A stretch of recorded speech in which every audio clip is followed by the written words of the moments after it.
Hello, world, and welcome to the Crisis Victory Show. My name is Dr. Hal Bradley, and I'll be your host, and I am the executive producer of this show.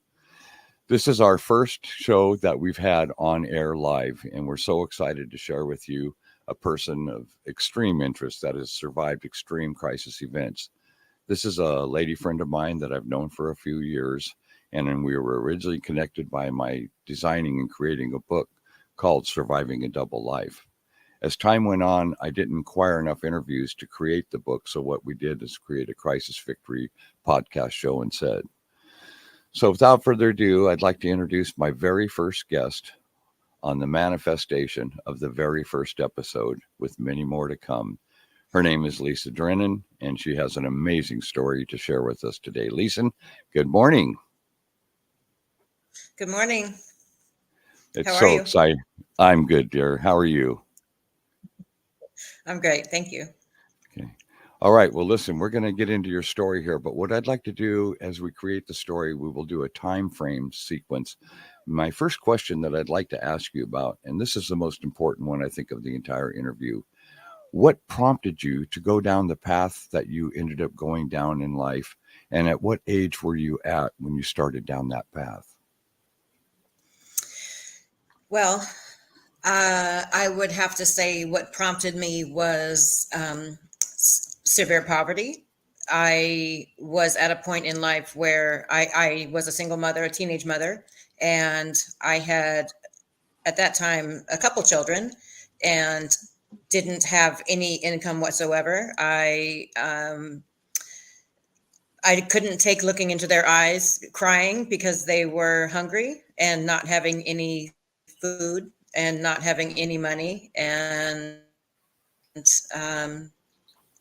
I knew I needed to do something. And I'm not going to say that was a good choice, but I had to make a choice. I understand. Believe I me, think I I was understand. I think I was about 18 or 19 at the time when I actually went out to the street. Was this your own decision or were you groomed? I cannot say that the seed was not planted years before, after I had my first child, when I was about 16. The seed was planted, but no, it was my decision. I lived in a neighborhood that was very near one of the main strips, which in that day it was called Union Avenue, and now it's called MLK Boulevard. But yeah, so I lived like a couple of blocks from Easy Money. What city are we talking I about? can't say it was easy though. This is Portland, Oregon.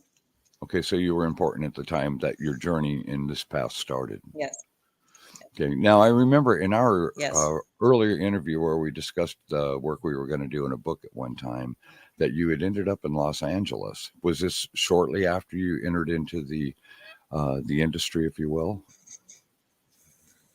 no, that was many years later. Many Okay, years later, that would have been in my later 20s. I've actually been to several different states. LA was one that I frequented. San Francisco was also one that I frequented. Phoenix, Arizona, and, several others. Yes, interesting. I also Las know that Vegas. it's yeah, Yeah. yeah. At some point in time, you even worked in the sex trade houses in the state of Nevada. I believe that you worked in the Mustang Ranch for a period of time. Can you share with us what Yes, that yes, I did. experience was like? Was it a more safe environment? Was it an environment that was controlled where you guys that were working in your industry didn't have to worry about assault or kidnapping or rape or the things that you've shared with me that you've survived? Yes, it was a controlled environment. It was, in my opinion, extremely safe. They had panic buttons in the room in case anything went bad.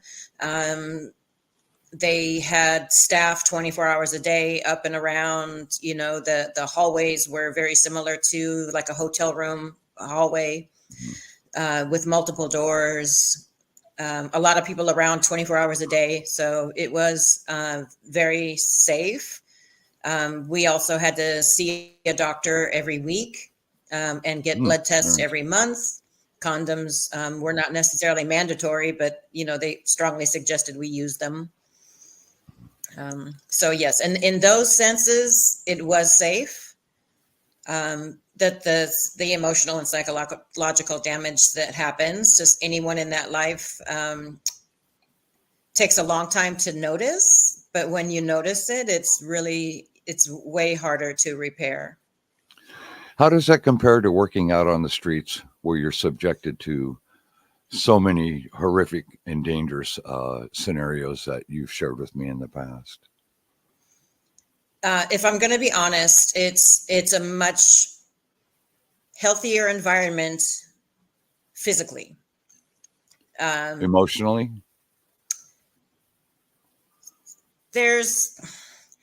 So that's kind of a catch-22.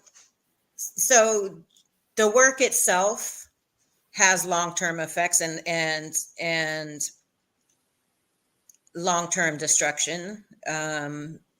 Your value and your worth, get monetized. And so in the long term, there are significant damages that happen. But in the physical and in the moment, I would have to say that it is a much healthier environment when it is in a controlled environment, such as the Mustang Ranch. Simply because we know we're safe in there. We know that nobody's gonna, get away with just, brutally beating us. We know nobody's gonna get away with pulling weapons on us. We know, you know what I mean? So there's that aspect.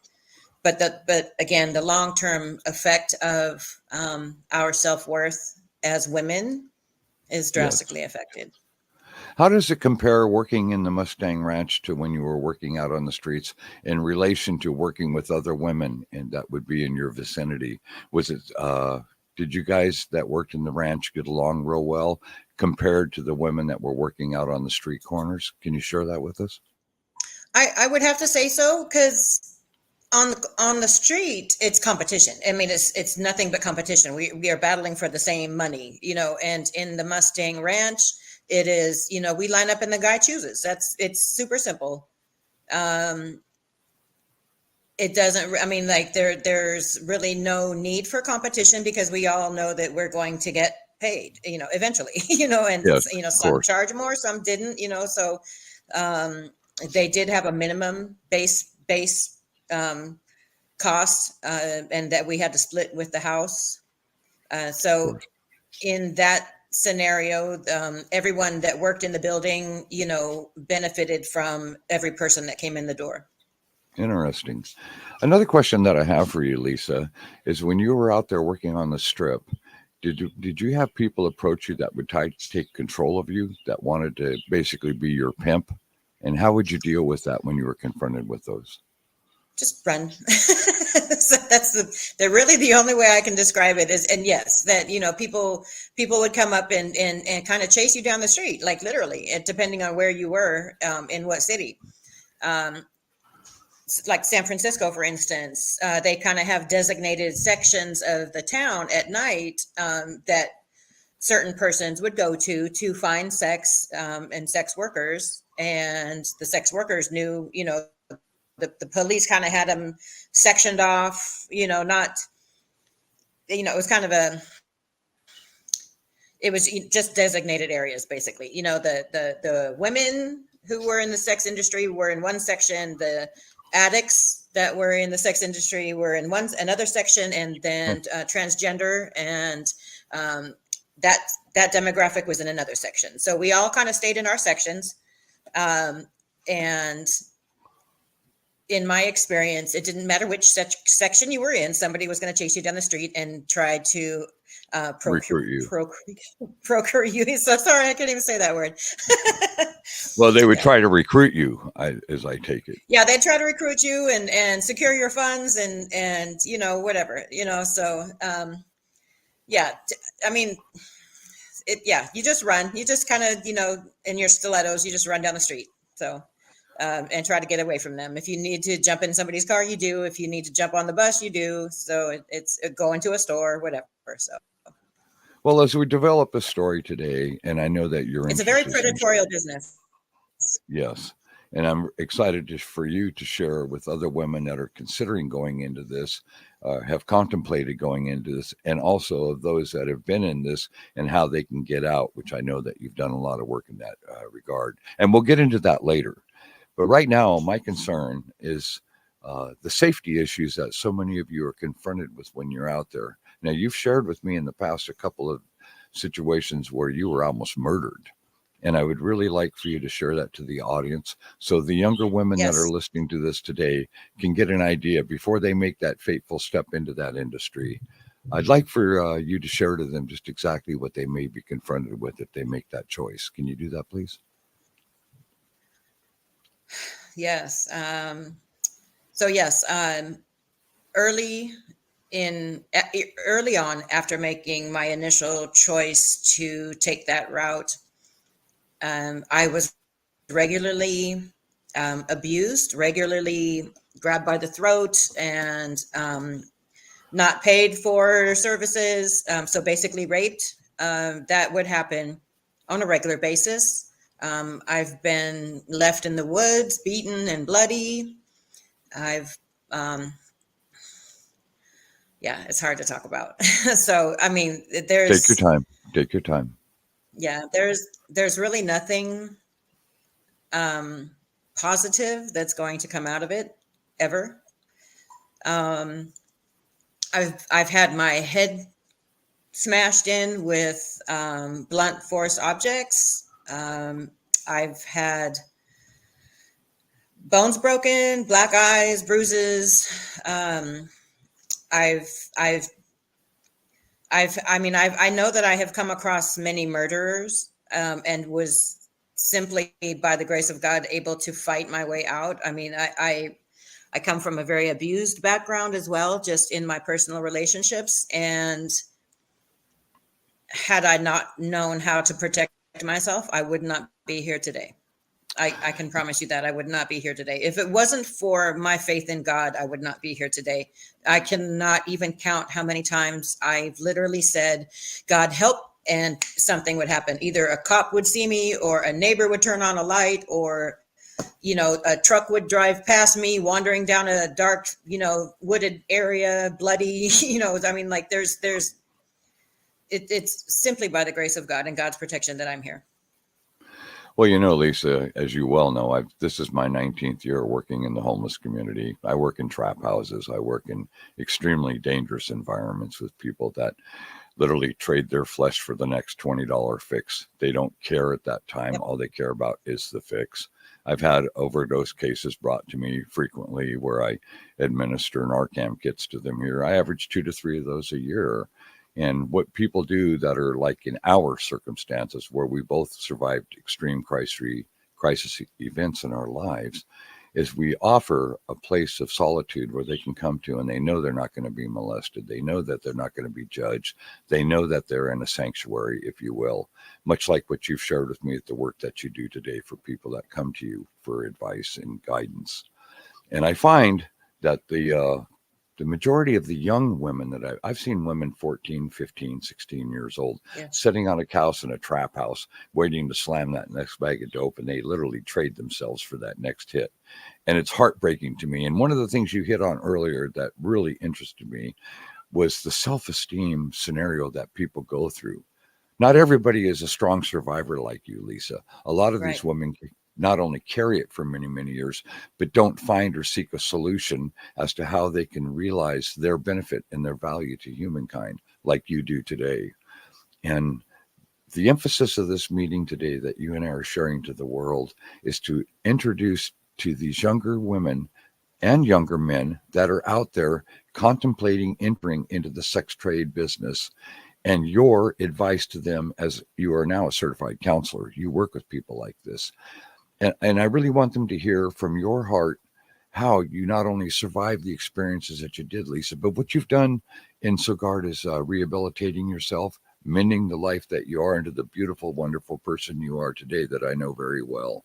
Can you share with them in your moment of crisis where the switch clicked in your mind and you said, enough is enough. I'm going to turn this around. And this is how I'm going to escape from this environment. Can you tell them, please?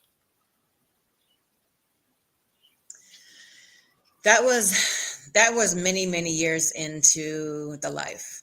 I spent my entire life in addiction. I was an addict before I ever even knew what the things that I were doing were drugs. I was given drugs at a very young, at like grade school age, to begin with, drugs and alcohol and cigarettes. A lot of the people who would give me the drugs, alcohol, and cigarettes were pedophiles, obviously. There is a lot of coercion involved with the sex trade, drug trade, as we both know. Yes. That is, drugs are typically the main way. And I don't speak just from my own experience, but I speak from what I've also witnessed. Yeah. I can honestly say that I'd say at least 98% of the young women or young men that I know that are on opiates were coerced into opiates by someone who was well over twice their age, for sexual reasons. What better, it's way easier to rape somebody when they're passed out on opiates, and they won't know anything when they wake up, so I've literally witnessed people trying to do this in front of me. And so I've always been that person that, would stop them, and I also have had to revive people from opiate overdoses. Some as young as teenagers as well. I'm sorry, can you repeat your question again? Because I've lost track. I think you pretty well answered my question, Lisa. What is Okay. what is the effect, if you will, to somebody that is dealing with low esteem issues as a result of the choices they made going into the sex industry? Lack of boundaries, lack of personal love, lack of self-love. Somewhere, somehow they've been convinced that they deserve this. Whether they have glamorized it and deserve it, or whether they believe they are, that they're being, the punishment part, the abuse is just what they deserve. I mean, it's sick. It is insanity. The long-term effects. I got to a point. I think part of your question was what made me switch, and Yes. the Yes. part that the place where I switched was when every day I was trying to figure out how I could kill myself, how I could die without killing myself. Like I would literally pray for a serial killer or a bus or a train or something to just end my life. I would shake my fist in the air. I write poetry about this. I would shake my fist in the air at God, asking him why he has me here. Why do you have me going through this? And the beauty of what I do today is it makes all of my suffering make sense. Yes. He had a purpose for everything that I went through. I would not be able to share my story, and I would not be able to show anyone else how to get out of the life if I wasn't able to do it myself. Yes, amen to that too. We're both survivors of crisis event backgrounds, both of us, and we're both people who are very well established in our faith with God through Christ. And I absolutely love that about you because we can't, in my situation in my life, I was an international smuggler for various cartels in Mexico. That I became the largest distributor in the history of the Pacific Northwest during the cocaine years. You also know that one day I said I'd had enough, and I walked into the U.S. Attorney General's office and decided to take on the very cartel that controlled my life. Absolutely know I was facing death, absolutely knowing that it was imminent. But what really catapulted me into making that decision was not only the negotiation in Culiacan, Sinaloa, where I flew down there, negotiated the ending of my business and to turn it over to someone else, where they said, yes, we're happy for what you've done. We're happy to put it into someone's town. And I came home and I had a third of a ton of cocaine waiting for me. As an underboss, I turned that load around, and the following day I walked into the U.S. Attorney's office. That was my turning point. The other thing regarding the sex trade business, I've seen sex trafficking done down in Mexico and Central America, houses where I'd be there for narcotic conversations and look down hallways and see rooms full of children that were being ready to be moved north. And it's absolutely heartbreaking. And those Yeah. pictures in my mind, their faces to this day haunt me. And I feel a guilt because here I was in an environment. Why didn't I shoot every son of a bitch in the house and rescue those kids? I had the capability at that I time to do probably would so. have. Just No. saying. Well, given the circumstances, Just saying. it's not as easy as that, as you and I well know. We've been out there. I know. But I know. but the haunting experience is that during those times in our life, we were unable to do what we felt in our soul that needed to be done. So my question to you is this: today, when you see a Anything. young, yes, and Yes. when you see young people out there today, and you do because you work in that environment, and now you're in the recovery mode of helping people find a way out, find a solution to restoring Yes. self-esteem, finding that journey that takes all of the critical things that they have survived and turns it into a humanitarian aid. I mean, people come to you, Lisa, as I've seen over the years now in the development of your career programs that you're creating to help these people. They come to you because you've been there, done that, and been through it. And this is what this message today is primarily instituted for. The Crisis Victory Show is being designed to first talk about severe crisis events and to second show how we take those events and turn it into a humanitarian scale.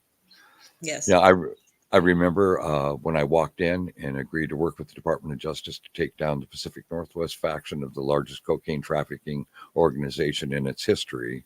I knew full well I'd be going to prison. And when I ultimately did get sentenced to prison, I immediately entered my seminarial studies, became a certified hospice counselor while I was in prison. I worked in the education department to help other prisoners get their GEDs, on and on and on.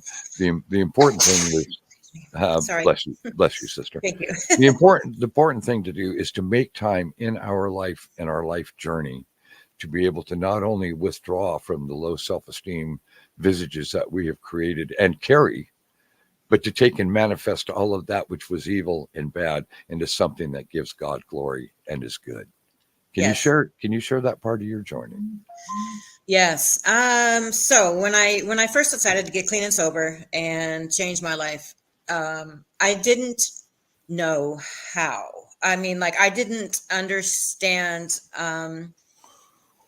I have a lot of trauma around, like the majority of my trauma revolves around men and allowing the misuse of my own personal body and things of that nature. So I can honestly tell you that when I finally stopped and I finally got clean and sober, I was extremely angry. I mean, like they say hell has no fear, and I promise you that's the case. So I literally had to change everything. I had to cut off everyone in my life. I had to cut off my, like I moved out of my comfort zone. I moved into a neighborhood that, into the downtown area that was very run down, and went to a recovery home called the Housing Rapid Response Program through Central City Concern here in downtown Portland. And the first time I went, I only lasted about 6 months. I didn't stop the relationship that I was in. It was an abusive relationship, a very drug involved relationship, very manipulative. And when I relapsed, that took me 6 years to come back. It took me 6 years to come back to recovery. And in that 6 years, the abuse and the trafficking and everything it got too much. I was beginning to lose my mind. I can honestly say I was hearing voices. I was audible hallucinations. I was nearly psychotic.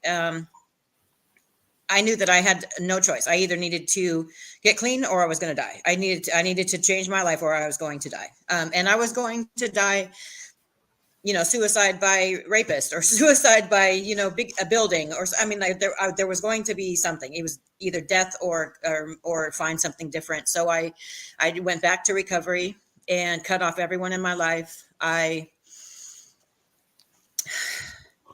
I immediately knew that I wanted to help others. I've always been that kind of protector and big sister and, best friend, during my work as a prostitute.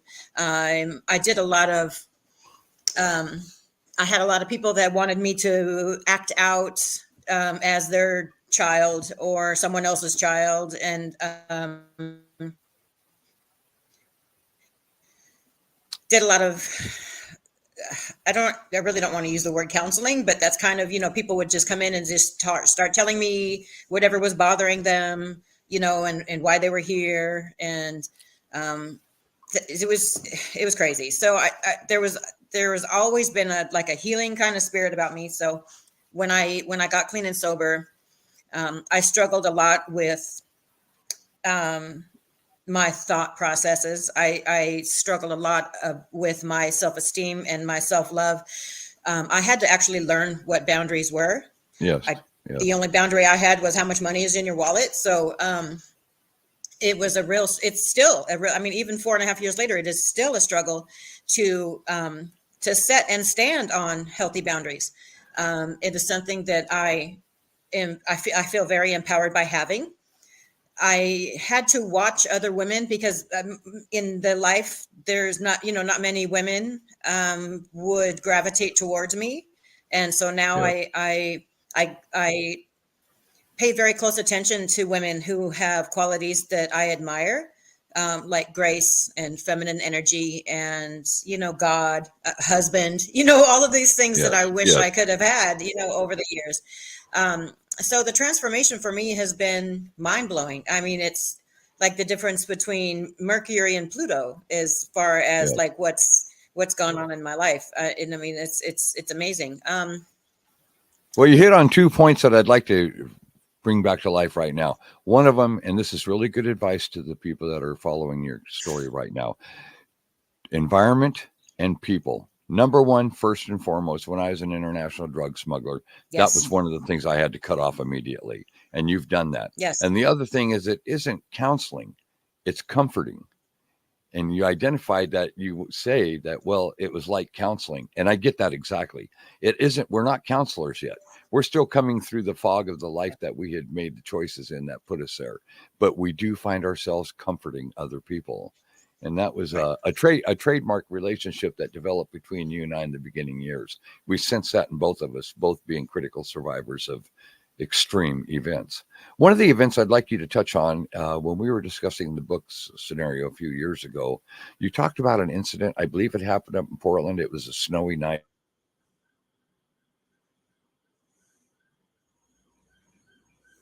Going to their house or something like that. I can't remember the details, but it was one of the parts of your story that I did want to share, how you survived an extreme crisis event in the moment that you found yourself in it. Do you remember that part of the story?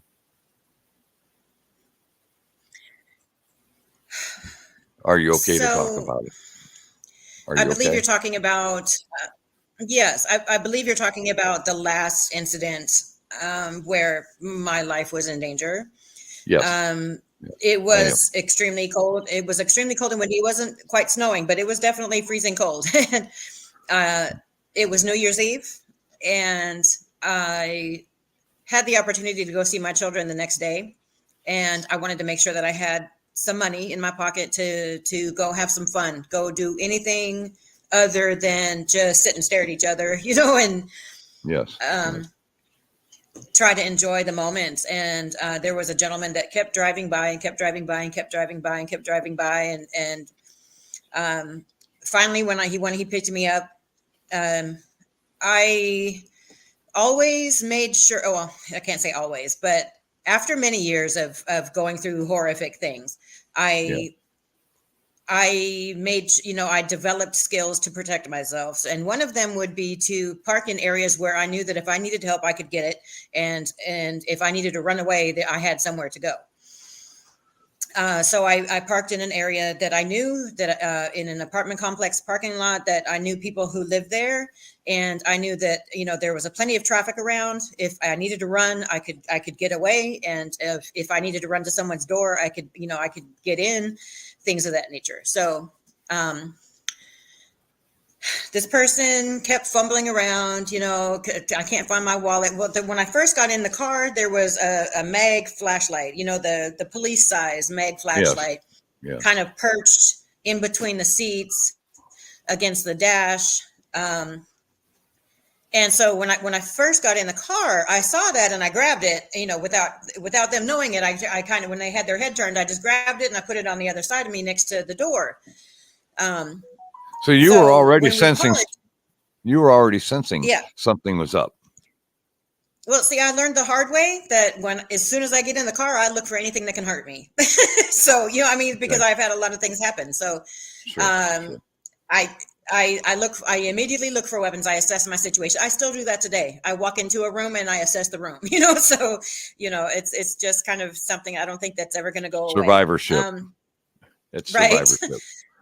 So I grabbed the flashlight, I put it between me and the door, and it's crazy because I was sitting there looking at him, and he turns his head to kind of look around to see if anybody's looking or any lights are on, and he reaches for the flashlight and it's not there. And so he kind of looks at me surprised, and he's like, I'm like, oh, are you looking for this? So yeah. So then he starts digging around, in his pants pockets, and just digging around the pocket on his door and things of that nature, going through papers and stuff. And I'm like, hey, look, if you don't have any money, that's fine. I'll just get out here. So next thing I know, he whips out a knife and he starts coming towards my face. And so I grabbed the flashlight and I hit him in the head a couple of times. Well, he was a very large gentleman, and I had my hair in a ponytail. So he grabs my head and pushes it down to the seat and then kind of flops himself on top of my head, so I can't breathe. I literally couldn't breathe because he was a very, very large gentleman. And I was fighting for air, and I was trying to slide out from under him, and my hips got caught between the seat and the dashboard, so I was kind of stuck. During that time, he had managed to get the flashlight away from me and started bashing me in the head with it. And I opened the door to slide out because my hips were already out from under him. But when I opened the door to slide out, all of the bumping around made the car rock, and so it shut again. I had a lot of difficulty. I mean, like all the while he's bashing me in the head with this flashlight as hard as he can. And I finally managed to get out and out from under him and start screaming, even though it didn't seem like it was very loud at that point. Yes. I'd say two more blows and I would have been completely unconscious, if not dead. I stumbled. I grabbed my stuff, what I could anyway. I had a plastic bag of like candy and stuff like that with me, and I grabbed my stuff and kind of just like stumbled down the parking lot towards a door that I knew, one of my dealers actually. And I before I could even get there, I collapsed. I kind of collapsed on the stairway and barely touched the door. I mean, I didn't even have the strength to knock on the door. I just kind of rubbed my hand on the door as I collapsed, and the door opens and they pulled me in the house and were like, oh my God, what happened? And I couldn't even say anything. I mean, they had to hold me up. They didn't know who I was until they kind of moved all my hair out of, because at that time my hair was a lot longer and it was full of blood. And so they just kind of moved my hair and lifted my face and were like, oh my God, it's you. What happened? So, yeah, there was, I think that was the one you're talking about. Yeah, it is. And, I have one that's very relative to that. About 5 years ago, one of the cartels had located me here in Washington State. And I remember this guy coming up to my door. It was around midnight. And he knocks on the door, and I get up out of bed from a dead sleep. So I'm groggy. I'm not totally in tune with what's going on. And I'm looking through my security door, and I see this guy wearing a tow truck driver's shirt and baseball cap. And it had his name on one side, the name company on the other. And I asked him if I could help him. And he says, do you own that yellow Corvette Stingray out and back? And I said, I do. And he said, well, listen, I was moving a car and I backed into your Corvette and I did some damage to it. Could you come down and take a look at it so we can fill out the report for him? And not thinking, not being aware, being totally let down at guard, kind of like what happened to you when you stepped in that car. I went down those stairs, and as I bent down to look at the damage on the car, I realized it was a hit. And Mm. as he was stabbing me in the head, and as I was losing consciousness, I felt in that instant that I was dying.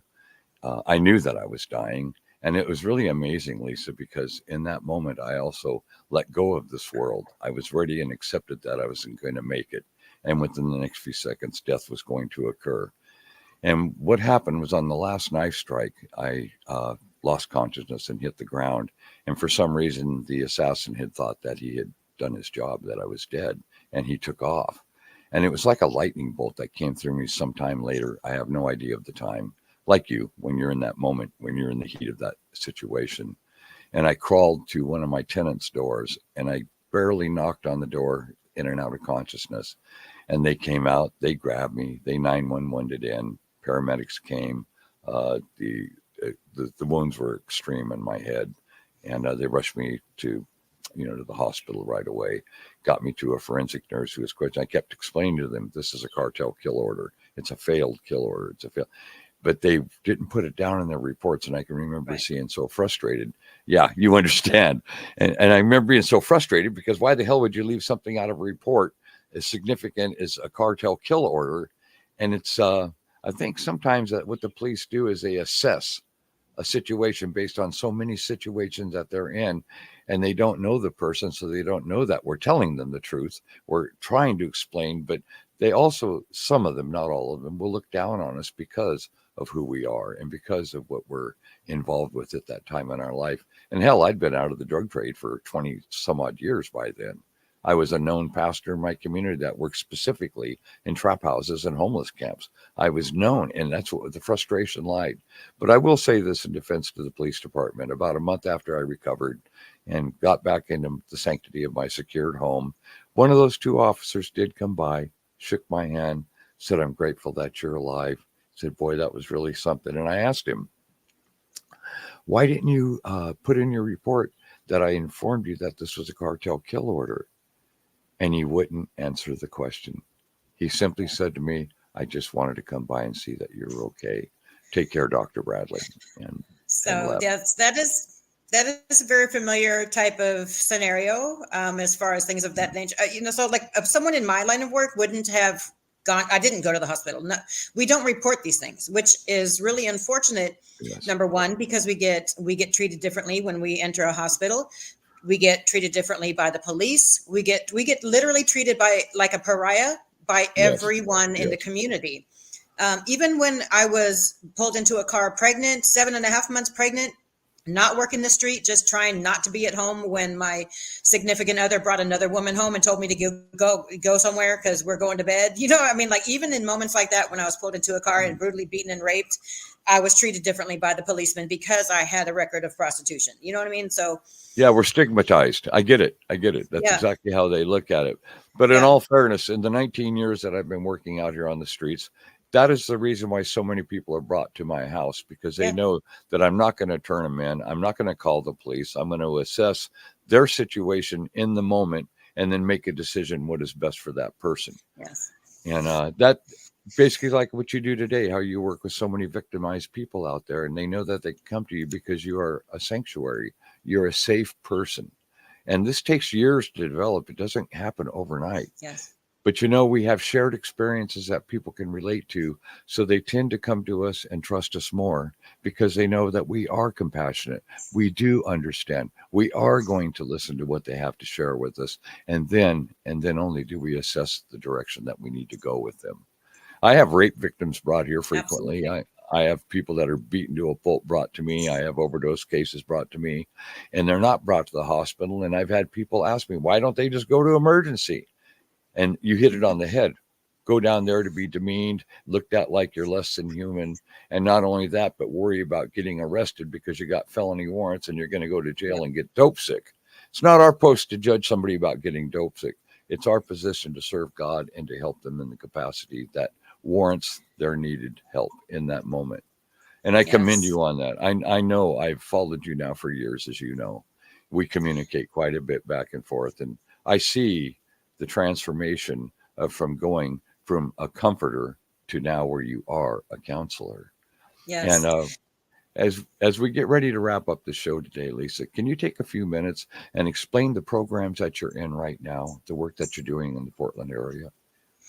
Yes, well, I'm the chairwoman and CEO of an organization called Little Sisters Foundation. That foundation actually has been in business for about 35 years in the country of Nepal. They, in that time, they created safe houses for children who were being literally sold into brothels or kidnapped and sent to brothels. In the country of Nepal. I believe they've rescued almost 9,000 children over the years, Wow. educated them, gave them medical services and a safe place to live, and basically improved every aspect of their life while they could. They brought the organization back to the United States right about the same time that I chose to get clean and sober. And when they heard my story, they asked me if I wanted to take over the organization. And I mean, early in my recovery, I was still struggling with the, who am I? Why am I Yeah. here? All of those things, so I was really reluctant. Since then, I have educated myself I'm a certified recovery mentor, certified through MACBO here in Portland. I'm also a peer support specialist in adult addictions, certified through the State of Oregon Office of Equity and Inclusion, Traditional Health Workers. I took that even a step further and got certified in human rights so that I can educate communities about human rights and what they look like and what it looks like when they're being violated. I also kept on that journey with anti-trafficking. So I was certified by the U.S. Institute of Diplomacy and Human Rights on anti-trafficking so that I can educate not just my community, but any community about the dangers of trafficking, what trafficking looks like, how to report it, how to assist if there's someone in trouble. I plan to, with the organization, my vision for my role in the organization is not to just build safe houses across the United States and anywhere else, really, but band together with all of the other world organizations that are also fighting human trafficking, because this is literally a global problem. Yes, it is. In the United States, I founded an organization called the Bullier House that will be safe houses for. I plan to build safe houses starting here in Portland, Oregon, for people with domestic violence and anyone. The most targeted individuals for trafficking are boys 12 to 17 at this time. So definitely they are after our children. So I plan to continue my education, and I plan to continue my trajectory in the recovery community and in these person-centered services, peer-delivered services. I'm currently the lead case manager for the Bobby Lakes Hope Center here in Portland, Wonderful. Oregon, and am working very closely with a lot of domestic violence survivors and persons who are experiencing homelessness. I think it is the most rewarding job I could ever do is helping people. Like I said earlier, it makes my suffering make sense. Everything that I pass along to the people that I work with is something that I'm also working on or have worked on. I know thousands of members of the Oregon, or should I say Portland, Oregon recovery community. We have a very strong community of recovery here in Portland. A lot of the people in the recovery have a very similar childhood story, a lot of trauma, a lot of coercion. It really, when I got to recovery and started hearing other people say the same thing, like I thought I was alone in the world. Literally, I thought I was the only person that ever had these things happen, but I'm not at all. And that tells me that there's a desperate need for the types of services, honesty, transparency, it's very difficult, especially for people who identify as the male gender, to open up and say, yes, I was touched this way as a child, and things like that. I mean, like, we need to be Yes. honest. We need to get real, just honest with what life was like for us, you know, and I think be loud about it. You know, there's a saying, recover out loud, you know what I mean? And so Yes, I sharing my do. story helps everyone. You know, sharing my story will help. It will empower someone somewhere, you know, and Absolutely. that will change their life. Yeah, absolutely, Lisa. And I want to thank you so very much for coming on my show today. You were the reason that I picked you to be the very first episode of the Crisis Thank you. Victory Show.